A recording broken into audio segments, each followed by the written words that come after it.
All right. Hi, everyone. Let's begin with some introductions. If you can state your name, your child's age, and where you're from. Feel free to mention if you've worked with us or if you're completely new to Selective Mutism and the Smart Center. So my name is Daphne Wilson. I'm based in Dallas, Texas. My daughter is 9 years old, and I've been following you guys on Instagram. That's awesome. Thank you so much, Daphne. And Erwin, if you'd like to introduce yourself. Yeah, hi. My name's Edwin. I'm from Springville, California. I have a 12-year-old daughter. She just turned 12 like last week. She was diagnosed with SM at an early age, maybe around 4 or 5, but she's made great progress thanks to the strategies here at the Smart Center. Awesome. Thanks so much for coming back. Julie, if you don't mind stating your name, your child's age, and where you're from. Okay. Hi, I'm Julie. I'm from Connecticut, and my daughter is 9, and she was diagnosed with SM when she was 4.5. So we'll get started with one of Daphne's questions. So the themes of the questions for this episode are going to touch on school, testing, and comfort. So Daphne submits a question about school, and you say, how do I best advocate for my daughter in the school? We attend a private school. What type of accommodation should we ask for?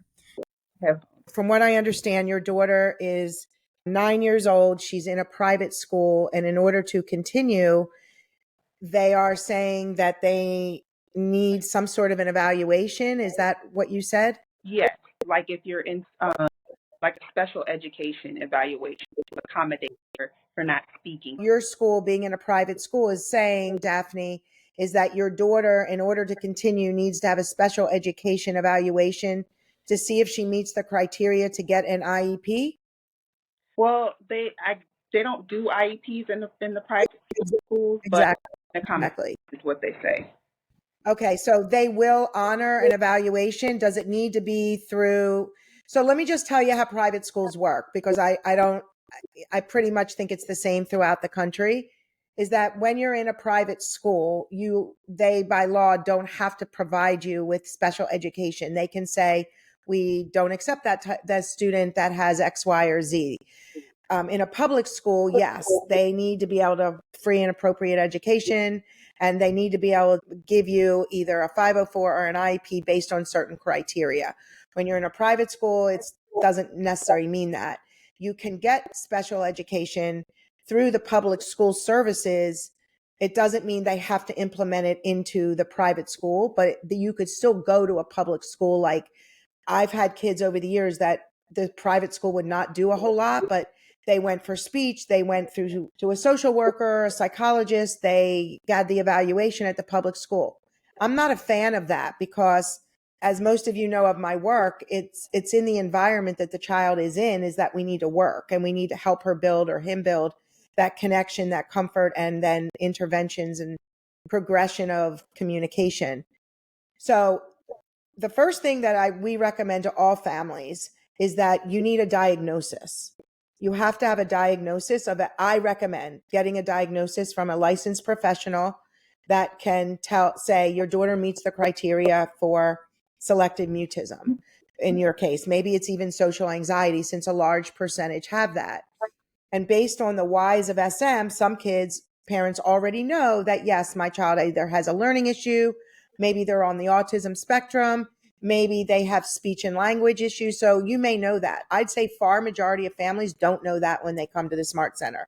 We often are the ones to say, hey, your child is screening for this. So my recommendation is you can get a letter from your pediatrician.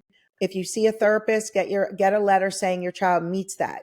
You can do one of two things. You can go to your public school and request an evaluation for an IEP, which is, an individual educational plan. Well, they'll do a full evaluation.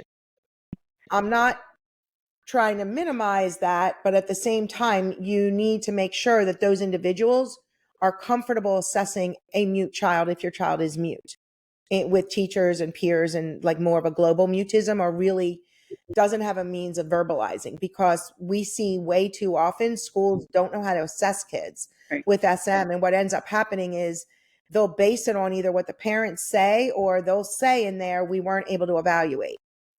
which is why for us, we did that speech and language research that shows that you can use parents as evaluators to do testing. So we do so much testing at the Smart Center. Whomever you see should be able to give you recommendations. If all they need in a private school, which sometimes that's all they need, you don't need to go through the testing. You may just need to get a diagnosis and then work with a licensed professional that can write up or work with your school closely on developing school-based accommodations and interventions. Because in private school, you don't necessarily need to have the full testing if they're not going to be accommodating for that. You can go privately and get that testing if you're concerned with anything else going on that you want a full understanding of your daughter, whether it's psychoeducational, speech and language, whatever it might be, OT, sensory. But the point I'm making is you may only need for a private school a doctor or a therapist that has a lot of knowledge in this area that can work with your school to develop school-based accommodations and interventions. Sometimes it's being socially anxious. Mm-hmm. In the public school system, if you're looking for an IEP, which again, we can get, it's a whole nother podcast getting into 504s and IEPs, because just having a 504 doesn't require all of that. Right. That you don't have to go through all that testing, especially if you feel strongly your child doesn't have any of the other, what I call the Ys of SM. Because intelligence is not necessarily, in other words, being highly intelligent, you can, not your daughter, but a individual with selective mutism can have another Y of SM. And here's why I try to explain this to parents. And I'm going to tell you, I'm sitting here as Dr. E, but I'm a mom. I'm a mom of a child that had SM. And I remember when my Sophie was as bright as can be, reading early, doing everything. And I got so defensive when someone's like, she needs to be evaluated. So I remember that feeling back then, because I'm like, wait, she's super smart. And I'm not saying your child needs an evaluation, maybe an evaluation by this therapist that can write up her accommodations and interventions if that's what's needed. And sometimes we've seen kids that come to the center that are gifted education, but they do have underlying speech and language issues, or they do have some sensory processing that's affecting, or something else that's affecting their ability to communicate within the school environment. It doesn't have to be related to intelligence, but it's their ability to function. Because what I often say is it's functioning socially, emotionally, and academically, all three of those. And so if one of those areas is affected, then we need to work on those areas.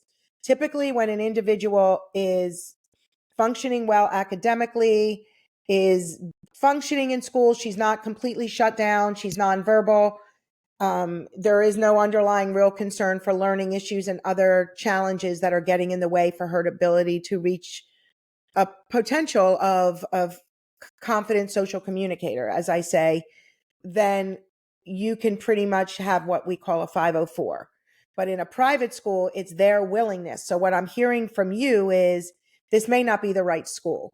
If you meet with them and you go over the recommendations that your therapist is recommending, and they're like, look, we're not going to do the buddy process. We're not going to do small groups.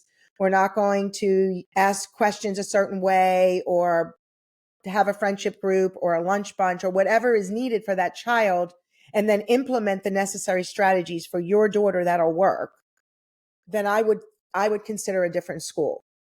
So your question, Julie, is public school versus private school, which one is more effective for a child with SM? And so we just heard from Dr. E about, what kind of accommodations or efforts you have to make within the private school. But most importantly, it's about working with the team there. And I'll let Dr. E get into that and how she weighs those two.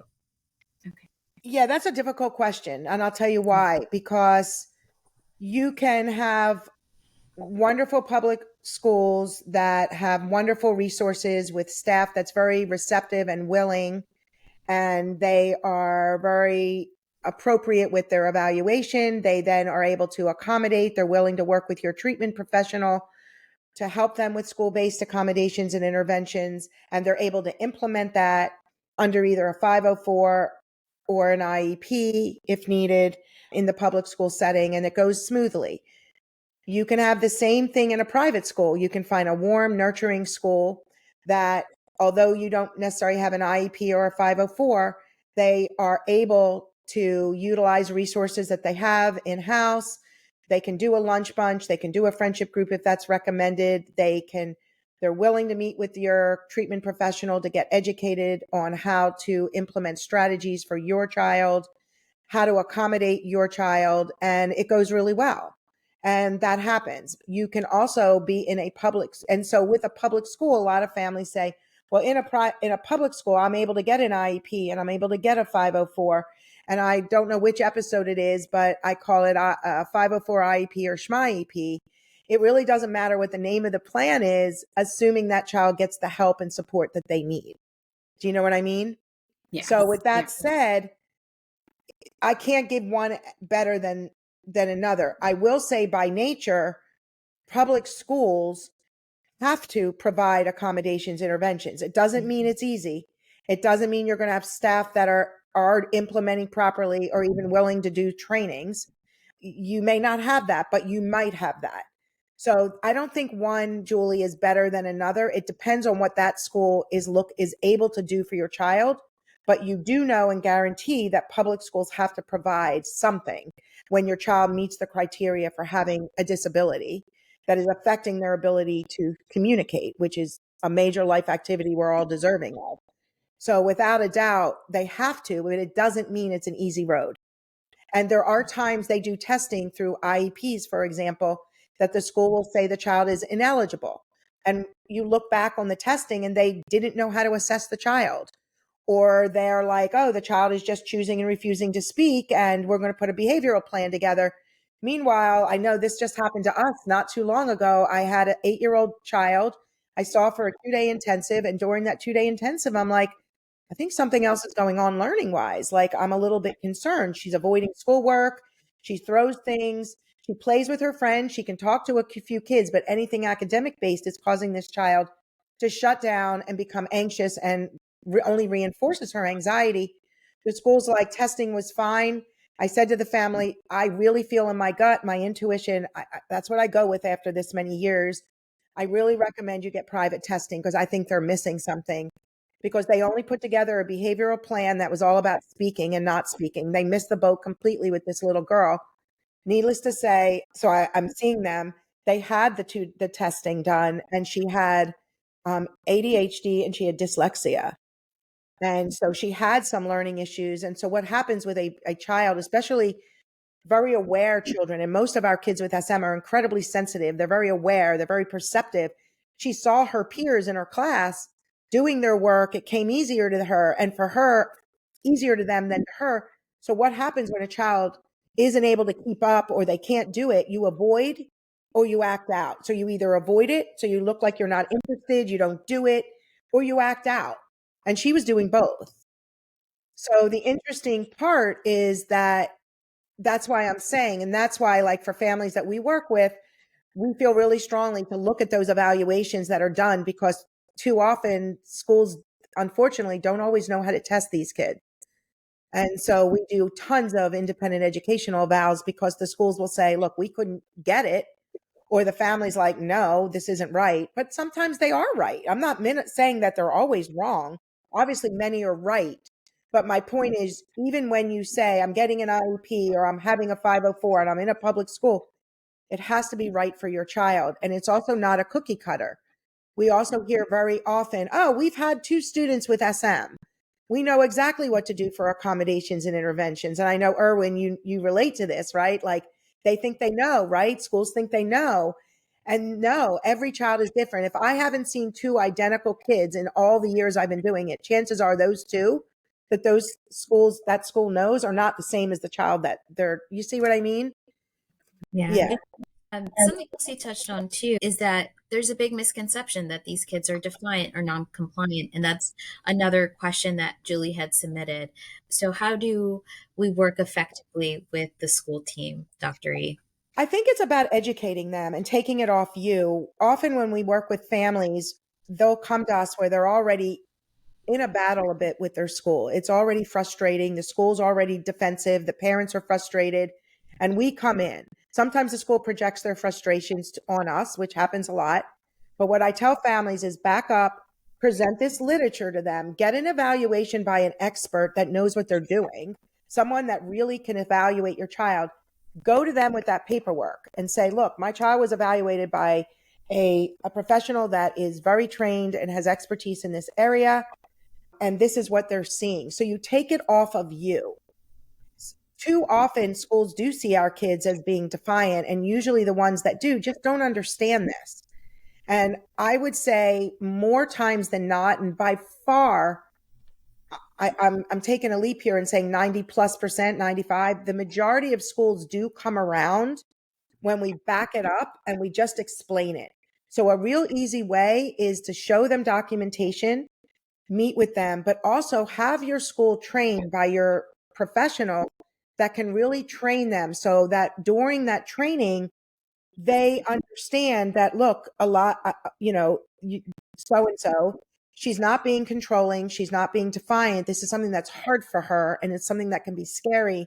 And as kids get older, and this podcast is for 9 to 12-year-olds, a lot of these kids have been this way for most of their school years. So they look comfortable often. They've learned how to exist in the school environment without having to verbalize or not maybe verbalize a tiny bit, but they're not verbalizing, so they know how to get their needs met. Many kids are super bright, so they don't need to ask a lot of questions. And so kids have gone this many years in their schooling and they've learned to function. I often give it an example of a swimming pool. Like kids that have selective mutism, the older they get and the swimming pool is speaking, they may be afraid to swim, afraid to speak, or they don't speak, but they can run around the pool and do cartwheels. It's not till they get their toes wet or there's a thought of getting in the water that you see the fear. So for a 9-year-old plus, they can exist in the classroom like professional mimes. Many of them are very, very comfortable. They've got their friends. They may have a few friends they're even verbal with, or a teacher they speak to a little bit. They start to be able to verbalize, some of them sometimes. To some, they may not be initiative, elaborative, expressive, or in a small group or large group, but you start to see them slowly emerge that way, but then they get stuck and they can't move forward. And schools will be, well, she's so comfortable, she's defiant. So again, the literature, the report that you can get, we use something at the center that I developed years ago. It's called the Selective Mutism School Evaluation Form. And what that is it tells our clinicians, how is this child functioning in school? So it's an objective form, and it says like academically, how they're on grade level, above, below, starting, completing tasks on time. Are there accommodations? How are they communicating one-on-one with teachers, peers, in small groups and large groups, their overall comfort? And so what you get from there is like a kind of a picture of what the child is doing in school. And from that, I can learn a lot.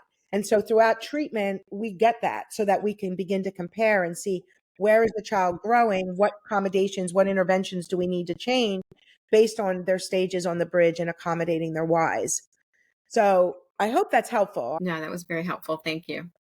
Yeah. Daphne, Erwin, do you have any other thoughts to add while we're on the topic of school? I was trying to think. So having a therapist there all the time would be the best No, you don't situation need a for the child. therapist. No. You don't need a therapist in the classroom. I'm not saying that. I'm saying that a lot of schools have on staff a school psychologist, a counselor, a social worker, possibly a speech and language professional.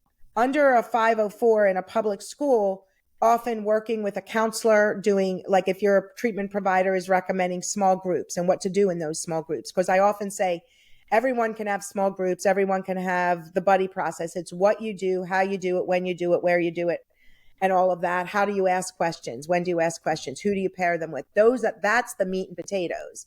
The actual framework has to be there for anything to take place, right?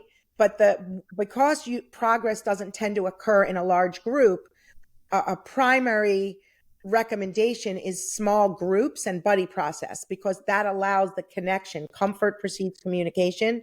Progress and doesn't tend to occur in a group. So we have to build comfort and relationships and do strategies and interventions, but start it away.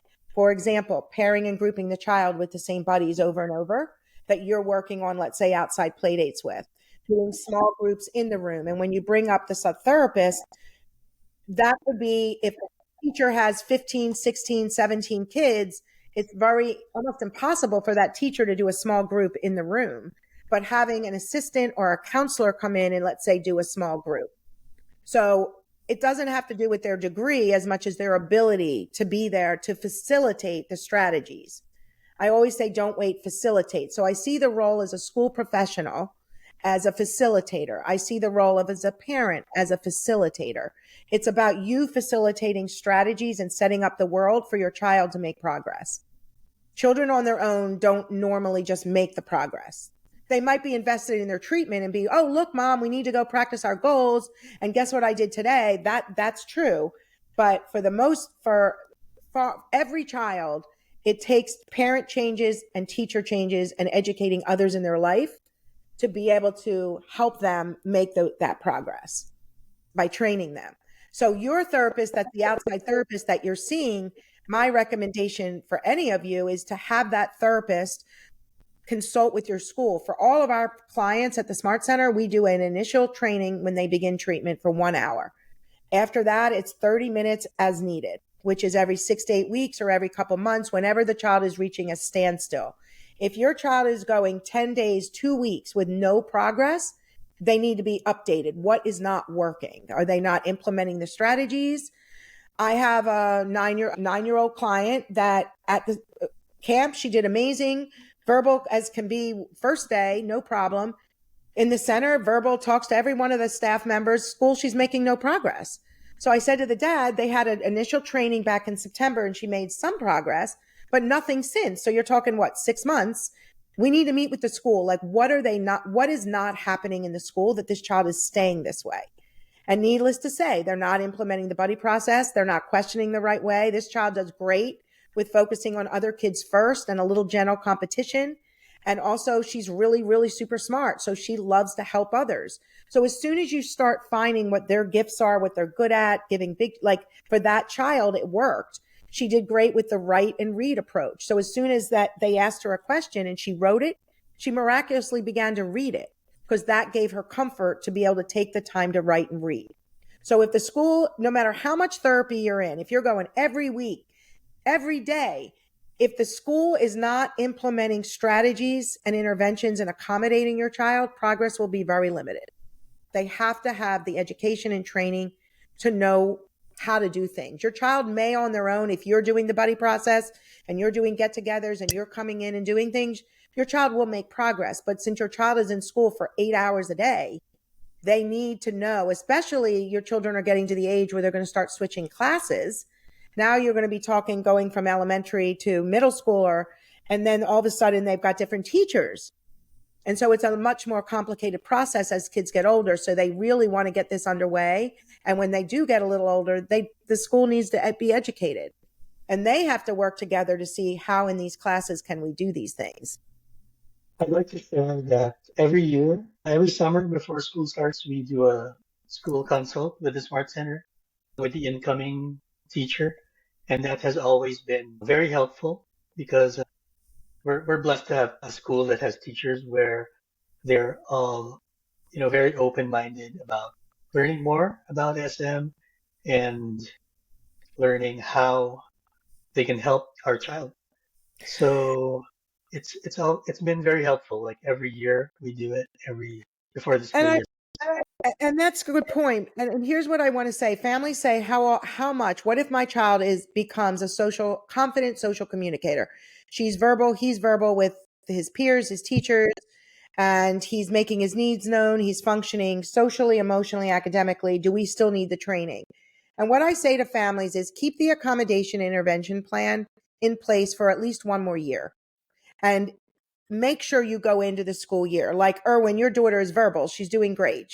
But that security of knowing we're starting a new school year, this was going to help the teachers just kind of be aware, especially when you have a strong social anxiety component, because that social anxiety component for a lot of our kids, that can stay with them, that kind of innateness of social anxiety. They become functioning. But if you have a child that has a lot of social anxiety, that's difficult. And sometimes as time goes on, they're verbal, they're communicative, but it'll air its head of their social anxiety. Whereas if they don't have the social anxiety, let's say they have speech and language and we're able to accommodate them, that's what we're accommodating more. They're not shy. They're not timid. It's something else going on. So it really depends on your child and their needs and the teachers and the size of your class too, and the school's ability to do it. So I want to move into some of Erwin's questions. They relate to this cusp of becoming a teenager, this cusp of going into a new school like middle school, where, kids are expected to be a little more independent, dynamics like friendships change. And so he's submitted a few questions that are related to comfort and things that evolve as they become, preteens and teenagers. So Erwin, your first question was, how do you help 12-year-olds or children around this age be more of an advocate for themselves, how to be more proactive, and secondly, how to improve self-esteem at this age. So if you want to add a little more context to that, please feel free. Yeah, definitely. So my daughter's at the age where she's more self-conscious, and body changes, puberty. So she's her friends are also going through the same changes, and I'm just concerned that it might affect her self-esteem. But she is willing to try new things. Actually, I'm very proud of that. That she's putting herself out there, trying to learn new things, try new things that she hasn't tried before. And one of the questions that I asked was, now that she's verbal in almost all settings. So just to add a little more context, so she's recently joined a children's theater group, and they're going to be performing, in a theater festival in a couple of weeks.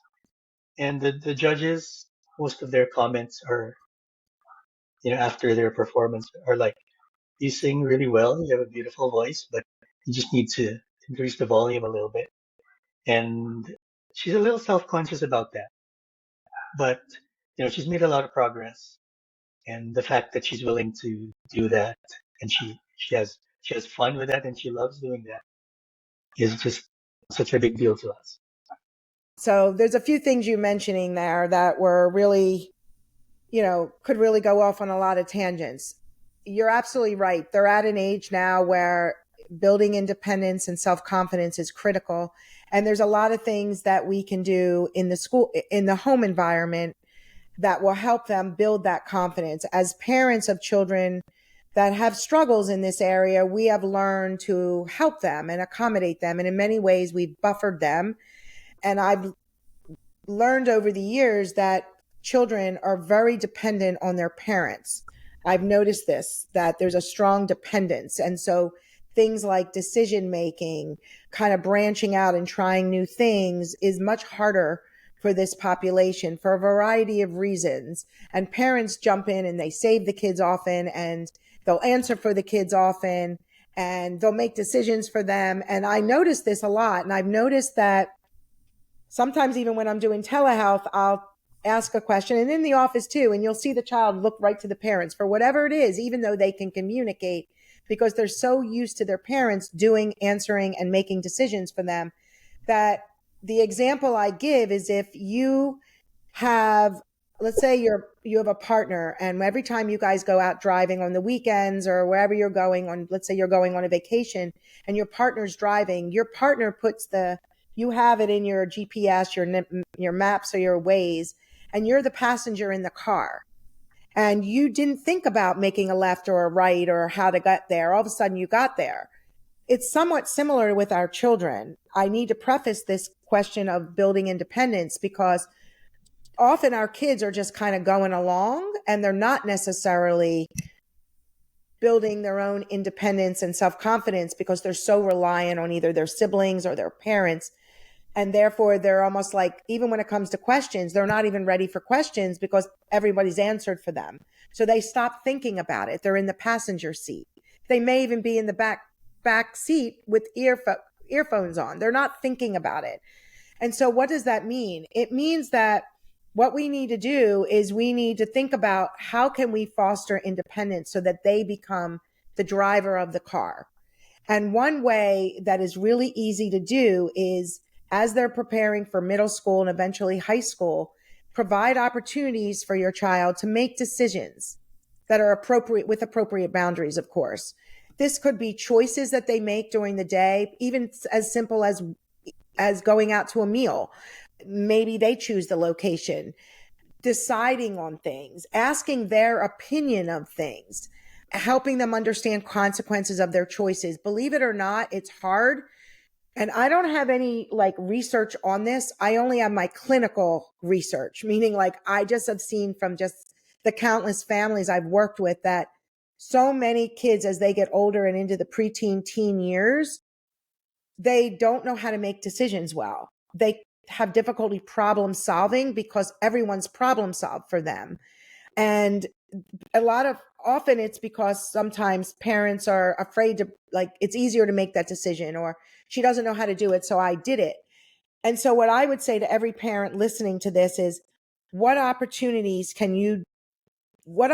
are there in your home environment that you can help them foster some independence, decision making, problem solving, kind of helping them with critical thinking, expectations like structure, consistency, routine, and predictability that they need to kind of abide by that are age appropriate, fostering open communication, really asking their opinion on things, getting their thoughts. So it's, let's say an example just came up about a week or two ago where the child had a problem with with the schoolwork, the homework, where the teacher marked an answer wrong when the answer was right, but the child wrote the answer and it looked like an 8 when it was a 3.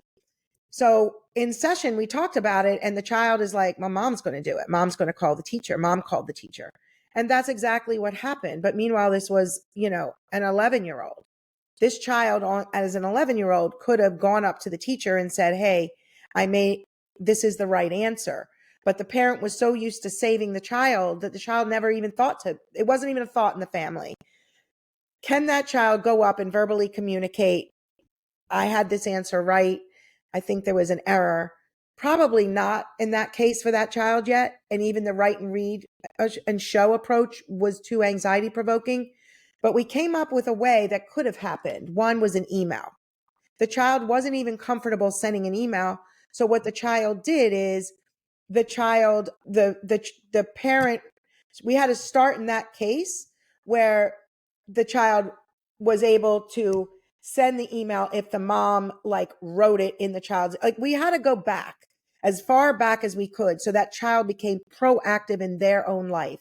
So with a 9+-year-old, that's still a little 9, but as you get to 10, 11, 12, what can they do? There's always a way for them to start to advocate for themselves and to be more independent and to make some of these decisions and problem solving. So I hope that's helpful. But the earlier you start that, the better it's going to be.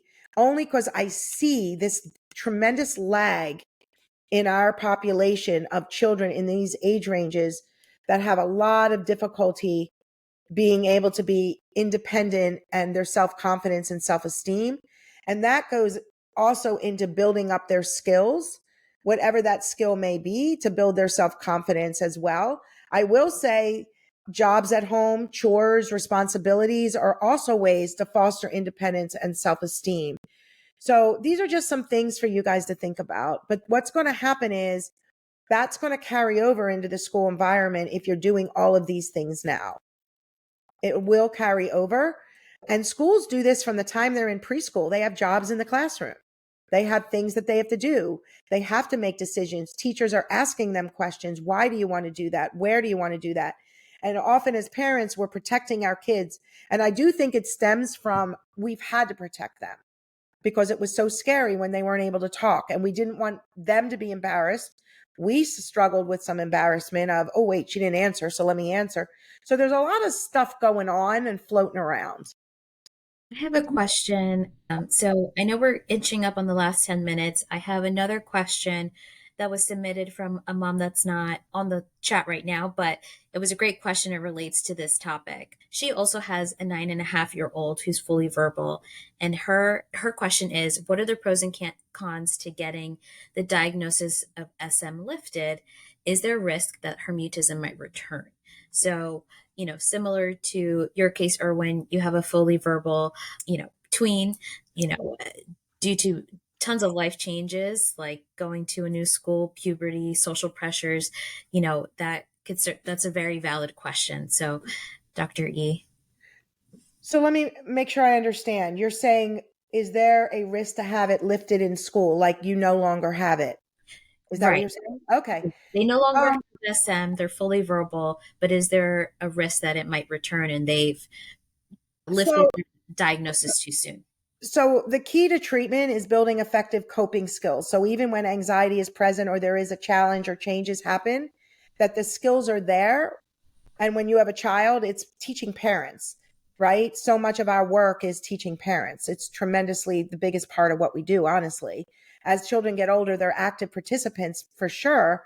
And through young kids, it's game playing and so forth. But they both have to be active in this. So the hope is, and I mean, we see this every day, all the time, is that once a child is verbal, that what Irvin was saying with independence, self-confidence, all of that, that's important too. So it's building up the whole person. It's not just she became verbal in that moment, in that time. So I use the word functioning socially. Are they able to engage with their peers and communicate to the best of their ability and reach their capacity? In other words, if they have the ability to be a fully verbal, expressive child, are they able to do that with the majority of individuals that they meet? It doesn't mean that when you're nervous, you're not answering fewer questions. Like, I mean, even for me, if somebody asks me a question I don't know well, I'm not the chattiest, all right, maybe I am. But the far majority of humans are not. They may answer quieter or less expressive based on their comfort or their connection with that person. That's normal. But are they functioning socially? Are they functioning emotionally? Are they not so anxious or so depressed or that they're able to go to school and participate in life and live their life? Are they functioning academically? Are they able to are they reaching their potential? Are they, in other words, if they're at grade level, are they at grade level? They have the ability to be at grade level. If they have a learning challenge, are they functioning with the accommodations, interventions to the best that they can, whatever that may be? It's reaching that individual's capacity. If the answer is yes, and they're doing well, and they're a confident social communicator, and then I would say give it a year in school always. It's a security blanket. And then once you have a full year that the child is a confident social communicator, if they don't have a lot of whys and they're able to function and they're doing great, then I have no problem lifting the 504 or the IEP, because I wouldn't recommend it if it wasn't necessary. And it often, they're not utilizing it anyway that whole year. So the reassurance to the family is you haven't utilized it. Like, in other words, she's doing great. And sometimes you don't need a plan for them to be aware, right? Erwin, you know this, like your daughter's a fully functioning child, but just knowing the buddy process works for her, it helps her feel comfortable. Knowing that if somebody gets a little anxious in a larger, newer setting, that maybe you don't ask an open-ended, thought-provoking question, because at that time for that child, it doesn't mean they're not functioning. It's okay to do those things. And you don't need a plan. Remember that 504 IEP or SHMIEP? You may not need a plan for them to still get some supports if it's needed. I hope that helps. Yeah. So now with the last few minutes, I just want to go through all of our parent participants for any final thoughts or any other questions that were prompted. Julie, you did ask about, you had two questions that I think I can cover in one answer. Alternative ways to build some comfort in the school, especially with support staff and teachers of specials, and what are some impactful IEP goals? I think they kind of work hand in hand. Every child is different for what they need. And that's the problem, is I wish I could give you like, yeah, here's X, Y, and Z, do this. But the kind of easiest things to say is that with most children with selective mutism being in anxiety, we want to minimize their need to think and process. So any of if you're talking about accommodations in terms of, because I think when you say goals, the goal is going to change based on the child and their needs. So if they're completely nonverbal, maybe the goal is they become more nonverbal, they become more engaging, and they have a goal of that. And then how are they going to do it? wherever that child is beginning to function, and then realistic expectations. But typically, when we talk about interventions or strategies, teachers should be educated on at least the most basic, which is using the visual supports, because that helps children process. We hear a lot in the industry on ask forced choice questions, forced choice questions, forced choice questions. And I'm all about it. And one of the reasons I like it, at least in the beginning, is it gives a child a chance to hear the answer. Because by hearing a choice, if they're nervous, being an anxiety disorder, they hear it and it's much easier to process. So non-academic kind of goals or strategies should be focused on minimizing their anxiety and need to think and process. So the visual supports, how you use it for that child, again, could be, write and show, or show using, intermediary, write and read, however that child is functioning or what their baseline is to move them up to the next level. But what you do is you move them up to the next level, but then in a larger, louder, more difficult setting, you may need to bridge down. But as long as you have the basic concepts, teachers learn how to bridge up and down to accommodate the child. And that's the beauty of, frankly, the social communication bridge. But also being able, not just that, but like with asking the choice and direct questions, but also allowing nonverbal if that gets a need met at that time. For young children, well, not your children, but there's a lot of kids where, even at 9, they enjoy games and activities that involve reading of cards or showing of the cards, or even fun games that involve, silly words, and bridging up to more open-ended, thought-provoking questions when the child is able to handle the choice and direct with ease. A really good goal also is to avoid direct eye contact. I see this a lot, but teachers that focus on other children first and avoid direct eye contact to most children help minimize that anxiety for that child. So there are a lot of different types of accommodations and interventions we use based on where that child is and who they are.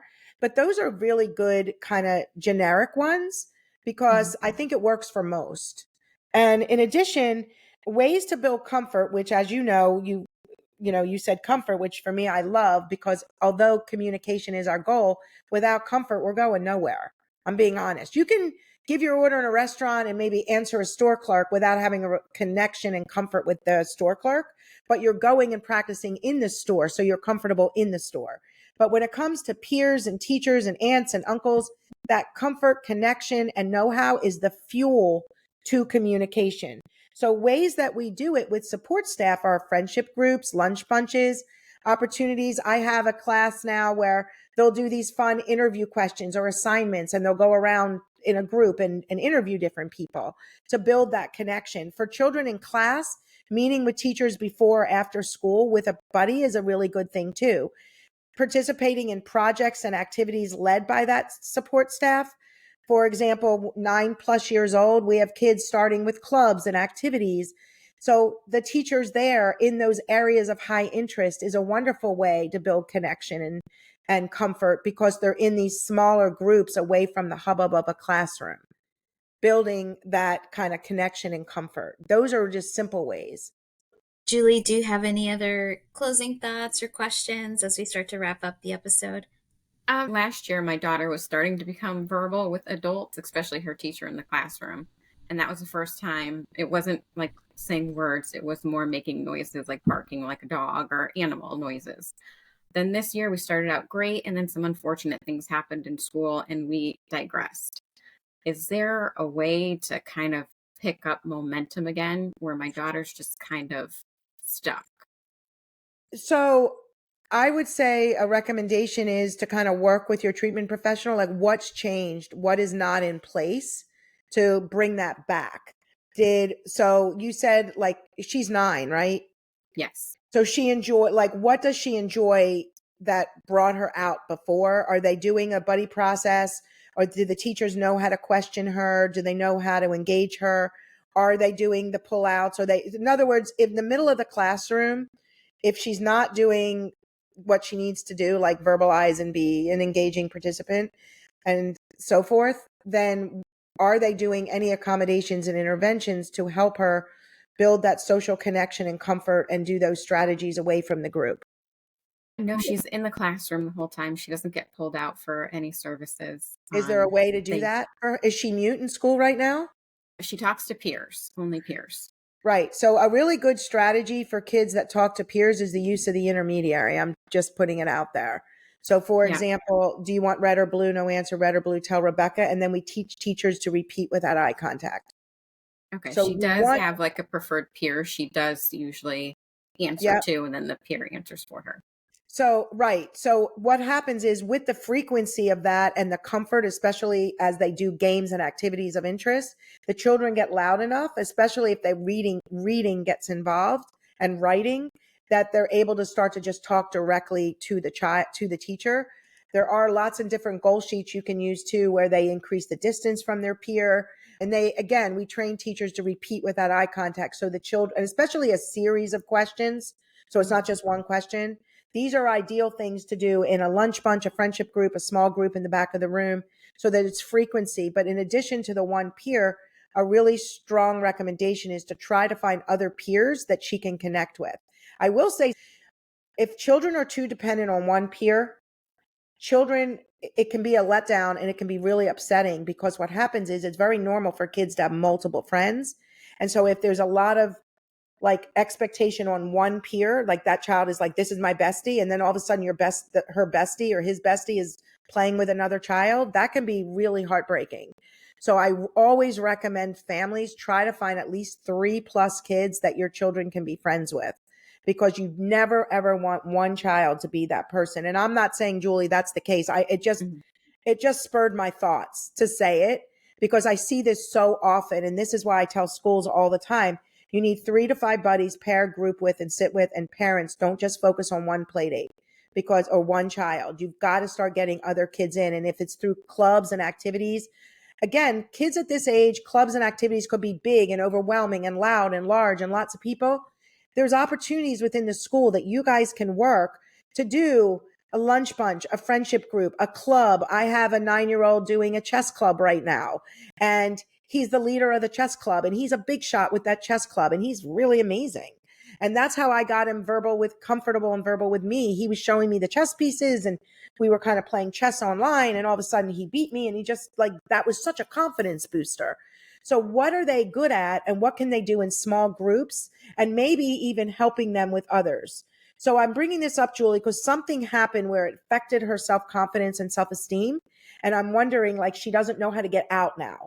So we have to set up the world for her to become successful. So it's not all about your daughter. It's what can we do in the classroom, in the home environment, to build her back up and to give her those skills, and so that she sees what she's doing. Erwin, do you have any last thoughts or questions? I just wanted to add on to the evolving friendships, because especially, in middle school, interests change and evolve.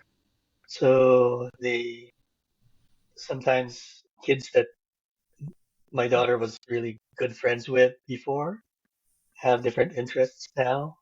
Mm-hmm. And of course, naturally, she shifts to those kids who do have a common interests with her. Yep. And but how do you maintain those friendships, those old friendships, even though the interests have evolved? Yeah, I think that that's a hard answer. That's a hard question to answer. I'll tell you why, because we grow and we change. And along the way, sometimes we don't stay friends.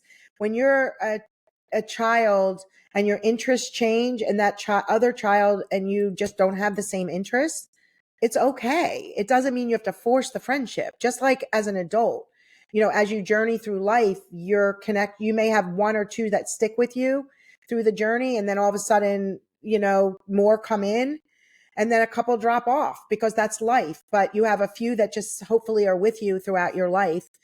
And it's more than just your interests at that point. But often with children, it's not like that. It's based on interests. Unless you're family friends and they've grown up together and they're just used to hanging. And even then it's hard. I've had a lot of kids in my practice over the years that around this middle school age, their interests just are changing. They go through puberty at different times. They physically change. Their interests change. Their academic levels are different. And they just don't feel like they have a lot in common. And if a family forces a friendship, it really doesn't work for either of them, and they feel bad about themselves because everyone wants them to be friends, but they have nothing in common.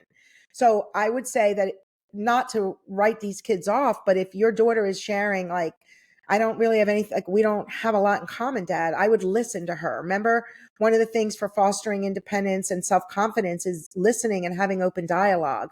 And assuming that it's not a way out, like, I don't want to go to school, like that sort of thing, or I'm not going to, but it's more of like, look, Dad, I just don't feel like we have a lot in common, but I met so-and-so, and I love hanging out with her. I would listen to her and I'd be okay with that. And sometimes it's hard, especially if you as parents are friends. If she just doesn't have anything in common with that child anymore, then maybe you just do things as a family and not necessarily one-on-one anymore. Daphne, do you have any other last minute thoughts or questions? Yeah, so going into next year's school year, we're thinking of going into a Montessori school. Do you have any thoughts how that would be beneficial for her? So my only thoughts with that are, you need to meet with the school. I love the Montessori concept, but when there are often times with Montessori that I've run into some conflicts with some, others have been fabulous, where it's that open, the different ages and so forth. It can work to their advantage, that openness, and just the way they kind of rotate around and they work with different ages. It can be a big shot role. It can be kind of free and open. And it's a little bit different of an educational philosophy.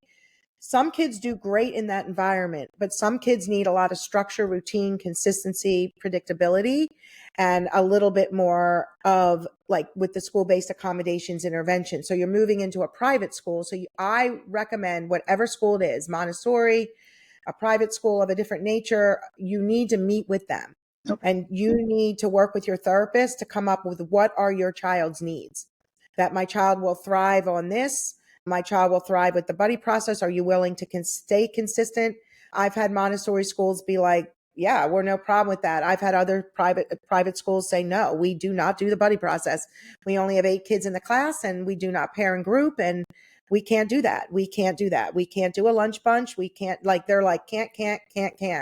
I say to that family, there's not much I can do and recommend to you if they're not able to put the basic setups together. If they're not able to do what's really needed and they're not willing to question the right way and maybe pair and group to kind of, they're going to be rotating buddies in and out. We never stick with 1 or 2 buddies. We rotate buddies in and out as comfort and communication progresses.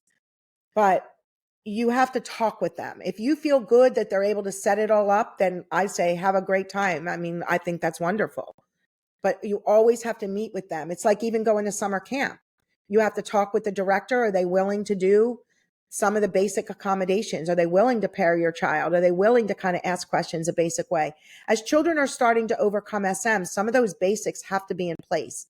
There's no way that it's going to work without some of that basic framework, how to question, when to question. It really is important. And the practice and the exposures are absolutely critical.